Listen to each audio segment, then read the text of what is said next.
سلام الله عليكم يا قوم، وش حالكم؟ والله جيناكم اليوم بقصيدة بمناسبة فوز المنتخب اليمني. قال اليماني ومن أهل اليمن جمعة: مبروك يا منتخبنا، فوزكم بالكاس سقيت والشعب من كاس الفرح جرعة ورويت والقلب فرحة ما لها مقياس، تستوب في الميدان مثل الشاص بزرعه، مهاجمين ودفاع وحربة وحراس، هذاك شاز الكرة وذا من رفعه وذاك سجل هدف وذا نطح بالراس. حماس يا منتخبنا وغاية المتعة، فرحة تعم اليمن وتهيج الإحساس، يا شعبنا ولعوا أبو 12/7 خلوا السما ضوها من زينة الأعراس.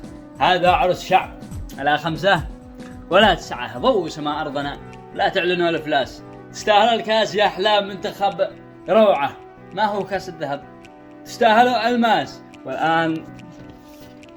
والآن وقفه نوقف كلنا جمعة ونقول لبيك يا أقصى، برفعة راس باقي لنا الفوز ذا ونطفي الشمعة، ونعلن الاحتفال بدعسنا الإنجاز. حنا على القدس مثل الدرع والقلعة، من قرب قدسنا يستاهل الدعاس. قلنا لكم بطلوا وصابكم صرعة، خلاص ملعن قد الفاس وسط الراس.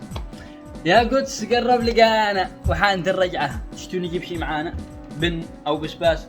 والله البن اليمني جميل كمان، والله بنا يعني أخلي مرسولي إلى روسيا. شو هيدا جنبي، بن يمني. تحياتي للجميع.